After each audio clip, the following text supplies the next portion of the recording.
राधे राधे भक्तजनों, आज आप सुनेंगे ब्राह्मण और शिव जी की कहानी। एक समय की बात है, काशी में एक वृद्धन ब्राह्मण रहते थे। उनके कोई संतान नहीं थी। संतान प्राप्ति के लिए उन्होंने भगवान शिव की कठोर तपस्या की। एक दिन भगवान शिव उनकी तपस्या से प्रसन्न हो गए और उनके सामने प्रकट होकर बोले, ब्राह्मण देव वरदान मांगिए। ब्राह्मण बोले, हे प्रभु, आप तो जानते ही है मेरे कोई संतान नहीं है, इसलिए मैं आपसे पुत्र प्राप्ति का वरदान चाहता हूँ। भगवान शिव बोले, आपको सुपुत्र चाहिए या कुपुत्र? ब्राह्मण ने भगवान शिव से पूछा, इन दोनों में क्या अंतर है? भगवान शिव बोले, सुपुत्र की आहु कम होगी, परंतु उसे तुम्हें सुख प्राप्ति होगा, लेकिन कुपुत्र की आहु लंबी होगी, परंतु वो तुम्हें सारे जीवन दुख देता रहेगा। ब्राह्मण ने सोचा, सारे जीवन के दुख से कुछ दिनों का सुख ही अच्छा। ब्राह्मण ने भगवान शिव से कहा, प्रभु, आप मुझे सुपुत्र प्राप्ति का वरदान दीजिए। भगवान शिव बोले, तुम्हें सुपुत्र की प्राप्ति होगी, परंतु उसकी आयु केवल 5 वर्ष की होगी। यह कहकर भगवान शंकर अंतर्ध्यान हो गए। कुछ समय पश्चात ब्राह्मण के घर में एक बालक ने जन्म लिया। वो बालक बहुत सुंदर था।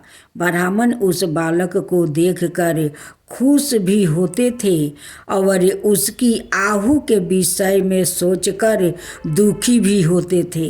वो बालक धीरे धीरे बड़ा होने लगा। बालक के साथ साथ ब्राह्मण देवता का दुख भी बढ़ता जा रहा था। जब वो बालक 4 वर्ष का हो गया, तब ब्राह्मण ने सोचा, बालक की आयु की वृद्धि के विषय में किसी संत से पूछना चाहिए। ब्राह्मण उस बालक को एक संत के पास लेकर गया। संत बोले, यदि इस बालक को किसी सीधी महात्मा का आशीर्वाद मिल जाए तो इसकी आयु बढ़ सकती है। ब्राह्मण ने पूछा, महाराज, ऐसे सीधी महात्मा मुझे कहाँ मिलेगा? संत बोले, ऐसे ढूंढोगे तो तुम्हें सीधी महात्मा कहीं भी नहीं मिलेगा, इसलिए तुम सभी को संत सीधी बनाना शुरू कर दो और इस बालक को सभी का आशीर्वाद दिलवाओ।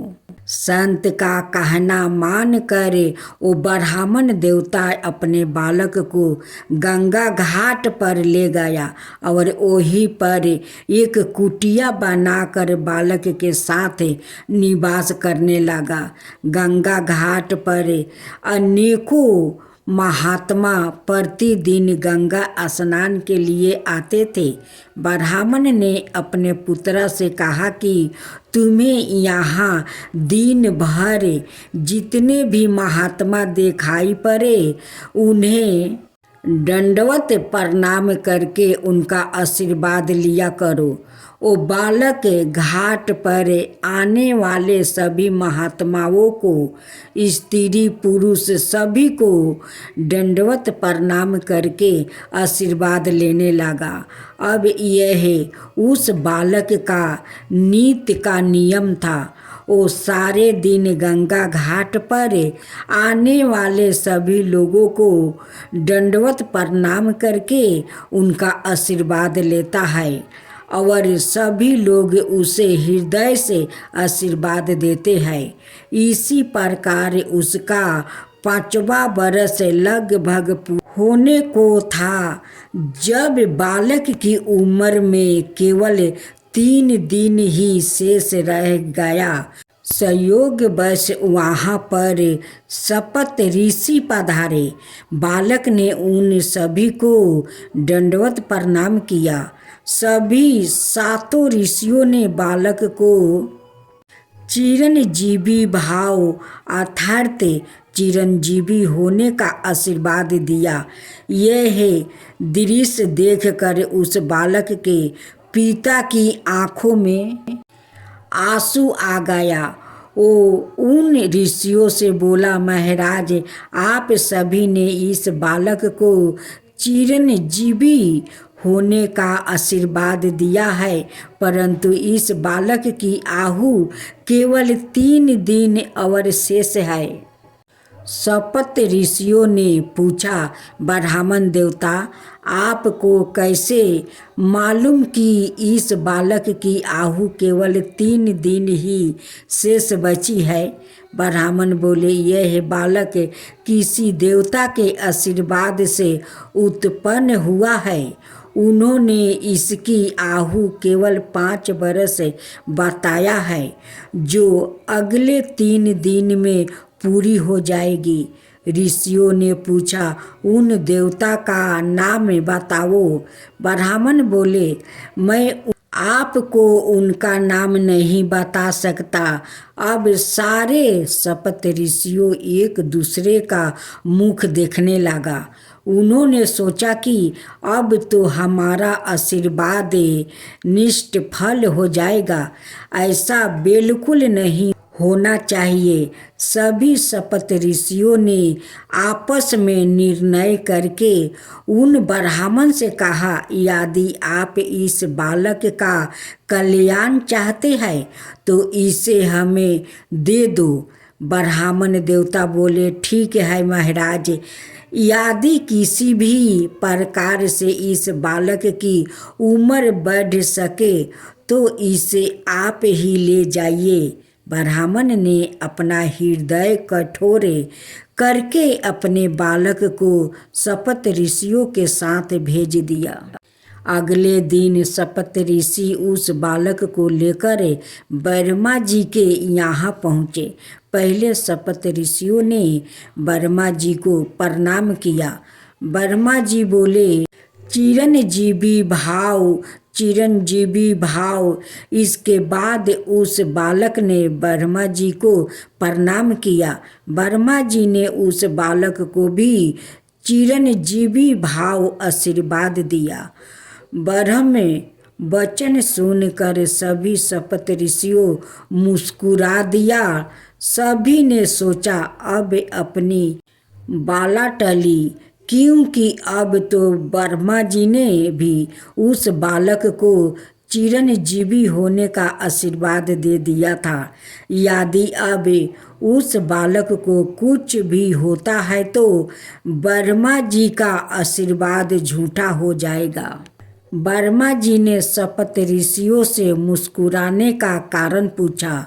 सप्त ऋषि बोले, प्रभु, जिस बालक को आपने चिरंजीवी होने का आशीर्वाद दिया है, उस बालक के पास केवल 2 दिन ही आयु शेष बची है। अब तो ब्रह्मा जी का भी माथा ठनका।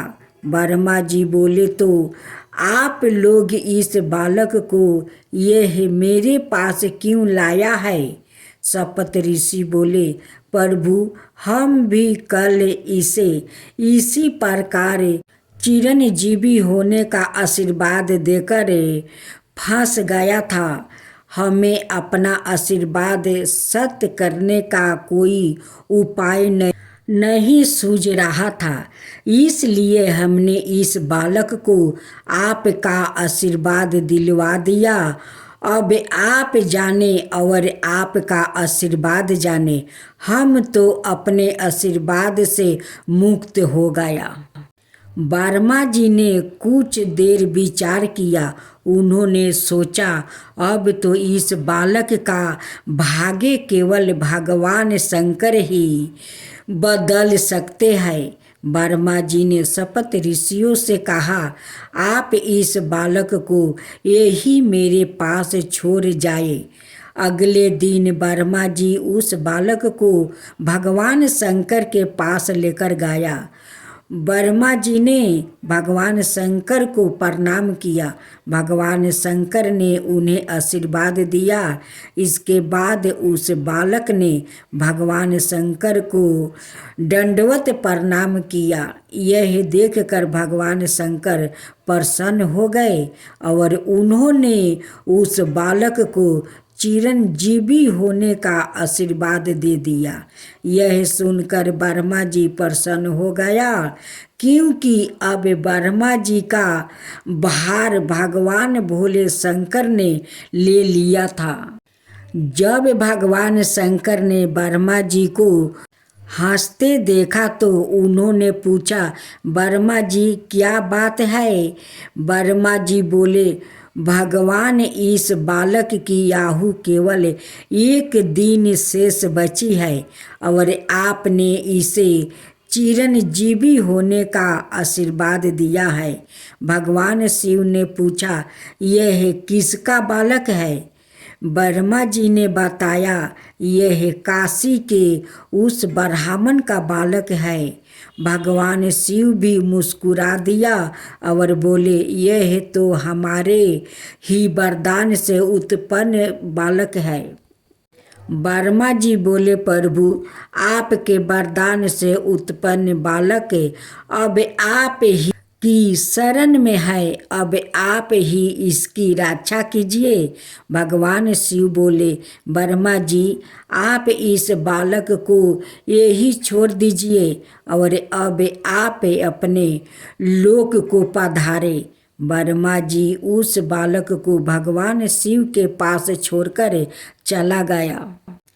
भगवान शिव उस बालक से बोले, बेटा तुम बिल्कुल मत डरो, यहाँ पर जो यह शिवलिंग है तुम उसके समीप बैठकर ओम नमः शिवाय का मंत्र का जाप करो और शिवलिंग पर बेलपत्र चढ़ाते रहो।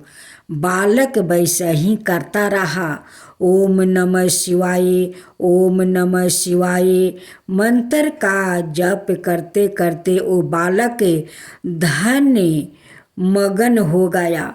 जैसे ही उस बालक की आयु पूरी होने का समय हुआ, यमराज उस बालक के पास प्रकट हो गया और उन्होंने उस बालक को अपने पास में जकड़ लिया।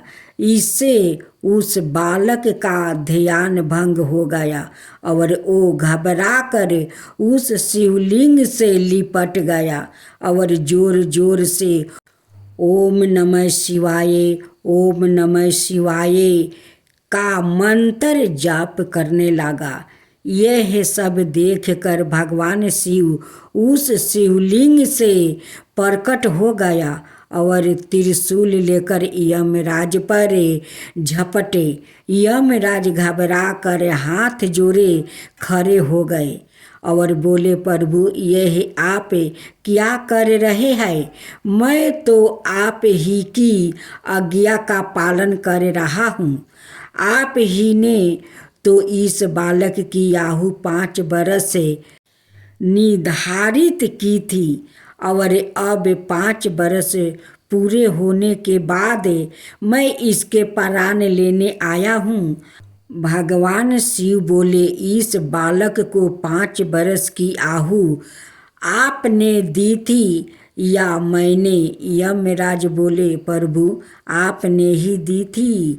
भगवान शिव बोले, तो फिर इसकी उम्र पर आपका हिसाब चलेगा या हमारा? यमराज बोले, प्रभु आयु आपने दी है तो हिसाब भी आप ही का चलेगा, लेकिन प्रभु मैं आपका हिसाब सुनना चाहता हूँ। भगवान शिव बोले, तो सुनो यमराज। 4,36,000 कलयुग की आबादी होती है। 8,64,000 वर्ष दूर पर योग की आबादी होती है। 96,000 बरस क्षेत्र योग की आबादी होती है। 17,28,000 बरस सतयुग की आबादी होती है। इन सभी चारों योग को जोड़कर एक चतुर्योग होता है। ऐसे 71 चतुर्योग का एक मनवंतर होता है। ऐसे 14 मंत्रों का एक कल्प होता है। ब्रह्मा जी का एक दिन ऐसे 2 कल्प के बराबर होता है। ब्रह्मा जी की आहु 1,000 बरस की होती है और 10 ब्रह्मा की आहु के बराबर मेरा एक दिन होता है। अब ऐसे दिनों वाले 12 महीनों का एक बरस और ऐसे 5 बरस की आहु मैं इस बालक को प्रदान करता हूँ। यमराज ने हाथ जोड़ लिया और बोले, प्रभु, जब आपके एक दिन में 10 ब्रह्मा जी बदल जाते हैं तो फिर मुझे जैसे यम की गिनती क्या है। यह बालक तो अमर हो गया। यह कहकर यमराज वहाँ से अंतर्ध्यान हो गया। वो बालक आगे चलकर मार्कंडेय ऋषि के नाम से प्रसिद्ध हुआ। मार्कंडेय ऋषि ऐसे ऋषि है जिनका कल्पों के अंत में होने वाले प्रलय में नाश नहीं होता।